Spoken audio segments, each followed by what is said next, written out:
आप देख रहे हैं इंडिया टाउन न्यूज, भारत की बात। रायपुर में भाजपा और कांग्रेस के बीच सियासी टकराव अब और तेज हो गया है। कांग्रेस मुख्यालय के बाहर हुए हंगामे और उसके बाद दर्ज हुई एफआईआर को लेकर पूर्व मुख्यमंत्री भूपेश बघेल ने भाजपा सरकार और पुलिस पर तीखा हमला बोला है। भूपेश बघेल ने सोशल मीडिया पर खुली चेतावनी देते हुए कहा, हद में रहिए भाजपा वालों। इतना ही नहीं, उन्होंने पुलिस अधिकारियों को भी संदेश देते हुए लिखा, ध्यान में रखें, भाजपा कुछ ही महीनों की मेहमान है, फिर मिलेंगे। वहीं प्रदेश कांग्रेस अध्यक्ष दीपक बैज ने भी पुलिस मुख्यालय पहुंचकर भाजपा नेताओं पर कार्रवाई की मांग करते हुए कहा कि जब तक दोषियों पर एफआईआर दर्ज नहीं होगी तब तक वे वहां से नहीं हटेंगे। नमस्कार, आप देख रहे हैं इंडिया टाउन न्यूज और मैं हूं आपके साथ कमल गौस। देखिए हमारी ये खास रिपोर्ट।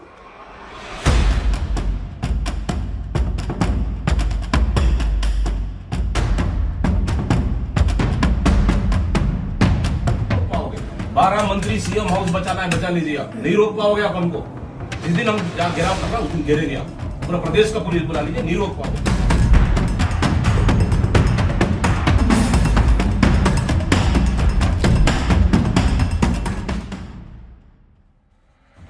रायपुर में कांग्रेस मुख्यालय के बाहर हुए राजनीतिक टकराव ने अब प्रदेश की राजनीति को और गर्मा दिया है। भाजपा के प्रदेश कांग्रेस के कार्यालय के बाहर हुए विवाद और उसके बाद दर्ज एफआईआर को लेकर कांग्रेस लगातार भाजपा सरकार और पुलिस प्रशासन पर सवाल उठा रही है। पूर्व मुख्यमंत्री और कांग्रेस के राष्ट्रीय महासचिव भूपेश बघेल ने इस पूरे घटनाक्रम पर सोशल मीडिया के जरिए कड़ी प्रतिक्रिया दी है। उन्होंने भाजपा पर लोकतांत्रिक मर्यादाओं को तोड़ने का आरोप लगाया और कहा कि घेराव के नाम पर कांग्रेस मुख्यालय पर हमला किया गया है। भूपेश बघेल ने अपने सोशल मीडिया पोस्ट में लिखा कि भाजपा के मंत्री और कार्यकर्ता कांग्रेस मुख्यालय पहुंचे, जहां कथित तौर पर पत्थरबाजी की गई और कांग्रेस कार्यकर्ताओं को निशाना बनाया गया। उन्होंने आरोप लगाया कि इस दौरान पुलिस ने भी कांग्रेस कार्यकर्ताओं पर पानी की बौछार छोड़ी और बड़ी संख्या में कार्यकर्ता घायल हुए। उनके मुताबिक इस घटना में कुछ पत्रकार भी घायल हुए, लेकिन कार्रवाई आरोपियों की बजाय कांग्रेस कार्यकर्ताओं पर भी की गई। पूर्व मुख्यमंत्री ने आरोप लगाया कि ये पूरी कार्रवाई पुलिस के संरक्षण में भाजपा सरकार द्वारा किया गया सुनियोजित हमला था। उन्होंने इस घटनाक्रम की तुलना दिल्ली में छात्रों के आंदोलन के दौरान हुई पुलिस कार्रवाई से भी की। भूपेश बघेल के बयान का सबसे चर्चित हिस्सा वो रहा जिसमें उन्होंने पुलिस अधिकारियों को सीधे संबोधित करते हुए लिखा कि भाजपा से तो कांग्रेस राजनीतिक रूप से निपट लेगी, लेकिन पुलिस अधिकारी ये याद रखे कि भाजपा सरकार कुछ ही महीनों की मेहमान है और फिर मुलाकात होगी। इस टिप्पणी के बाद प्रदेश की राजनीति में बयानबाजी और तेज हो गई है। उधर प्रदेश कांग्रेस अध्यक्ष दीपक बैज भी इस पूरे मामले को लेकर पुलिस के वरिष्ठ अधिकारियों से मिलने पहुंचे। उन्होंने आरोप लगाया कि भाजपा नेताओं और कार्यकर्ताओं ने कांग्रेस कार्यालय के बाहर अभद्र व्यवहार किया, पत्थर फेंके और हिंसा का माहौल बनाया। दीपक बैज ने कहा कि यदि कांग्रेस कार्यकर्ताओं पर एफआईआर दर्ज की जा सकती है तो भाजपा के नेताओं के खिलाफ भी समान रूप से कार्रवाई होनी चाहिए। उनका कहना था कि कानून सभी के लिए बराबर होना चाहिए और दोषियों की पहचान कर निष्पक्ष कार्रवाई की जानी चाहिए। मुख्यमंत्री जी, आपने छत्तीसगढ़ को कश्मीर क्या, यूपी और बिहार से भी ज्यादा अपराध का गढ़ बना दिया है।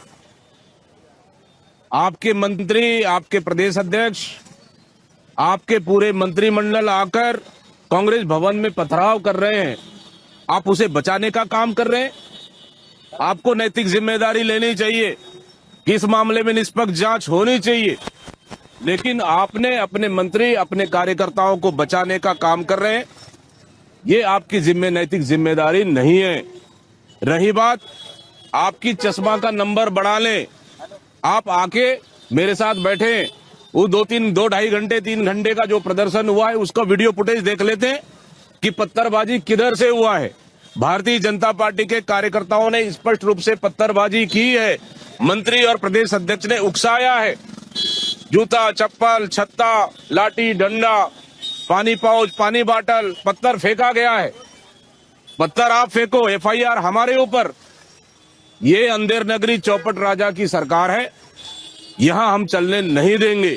लगातार 2 दिन एफआईआर हुआ है हमारे कार्यकर्ताओं के ऊपर। एनएसयूआई के कार्यकर्ता पुतला जलाते, उनके ऊपर नॉन अवेलेबल धारा। आप हमारे कांग्रेस भवन में आकर पथराव करते हैं, एफआईआर हमारे ऊपर। ये बर्दाश्त नहीं करेंगे। हम तो बोल रहे हैं सीसीटीवी फुटेज आकर देख ले। अगर भारतीय जनता पार्टी के कार्यकर्ताओं ने पत्थर फेंका तो आपको माफी मांगनी पड़ेगी। अगर हमारे कार्यकर्ता ने पत्थर फेंका तो हम माफी मांगने को तैयार हैं। मुख्यमंत्री जी, चश्मा का नंबर बढ़ा ले और आके बैठ के सीसीटीवी फुटेज हम देखने को तैयार हैं आपके साथ। प्रदेश कांग्रेस अध्यक्ष ने स्पष्ट कहा कि जब तक भाजपा नेताओं के खिलाफ एफआईआर दर्ज नहीं की जाएगी तब तक कांग्रेस इस मुद्दे को उठाती रहेगी। उन्होंने पुलिस प्रशासन पर निष्पक्ष कार्रवाई करने का दबाव बनाया और पूरे मामले की निष्पक्ष जांच की मांग की। 12 मंत्री सीएम हाउस बचाना है, बचा लीजिए आप। नहीं रोक पाओगे आप हमको। जिस दिन हम घेराव करना उस दिन घेरेंगे आप। पूरा प्रदेश का पुलिस बुला लीजिए, नहीं रोक पाओगे। लेकिन मैम नहीं करना है हमको। हमें पता है विपक्ष में है, हमारी दायरे है। हम आपसे हमारी लड़ाई नहीं है, सरकार की मुद्दों के आधार पर हमारी लड़ाई है। हम पथराव, गोली बारूद हम नहीं चाहते, न करेंगे भी नहीं। हम तो शहादत दिए वाले पार्टी हैं, किसी माफी मांगने वाले पार्टी में नहीं है मैम। हमें पता है हमारी मर्यादा, लेकिन इस तरह से अगर करेंगे ना, वो बर्दाश्त हम नहीं करेंगे। यहाँ ये हुआ, हमारे ऊपर एफआईआर हुआ, इन्वेस्टिगेशन। यही रूल सही है, रूल सही है मैम, यही रूल्स है, नहीं है ना रूल्स। आप बताइए ना, आप करिए एफआईआर।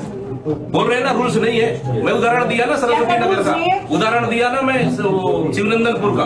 मतलब हमारे कांग्रेस के कार्यकर्ताओं पर एडवांस में एफआईआर कर दो, उसके बाद विवेक जांच में डाल दो। यही रूल्स है क्या? मैं पूछ रहा हूँ, नहीं है। इस घटनाक्रम के बाद प्रदेश की राजनीति में आरोप प्रत्यारोप का दौर और तेज हो गया है। कांग्रेस इसे लोकतांत्रिक अधिकारों पर हमला बता रही है, जबकि भाजपा की ओर से इस पूरे मामले पर अलग पक्ष सामने आने की संभावना है। राजनीतिक विशेषज्ञों का मानना है कि विधानसभा के बाहर शुरू हुआ ये विवाद अब सड़क से लेकर सोशल मीडिया तक पहुंच चुका है। दोनों दल अपने अपने समर्थकों के बीच इस मुद्दे को मजबूती से उठा रहे हैं, जिससे आने वाले दिनों में राजनीतिक माहौल और गर्मा सकता है। हालांकि इस पूरे मामले में यह भी महत्वपूर्ण है कि लगाए गए आरोप फिलहाल कांग्रेस का पक्ष है। पुलिस प्रशासन और भाजपा की ओर से इस पर जो आधिकारिक प्रतिक्रिया आएगी, उसके बाद ही पूरे घटनाक्रम की तस्वीर और स्पष्ट हो सकेगी। फिलहाल कांग्रेस एफआईआर वापस लेने और भाजपा नेताओं के खिलाफ कार्रवाई की मांग पर अड़ी हुई है, जबकि राजनीतिक बयानबाजी लगातार तेज होती जा रही है। अब सबकी निगाहें इस बात पर है कि पुलिस प्रशासन आगे क्या कदम उठाता है और क्या इस विवाद की निष्पक्ष जांच होती है।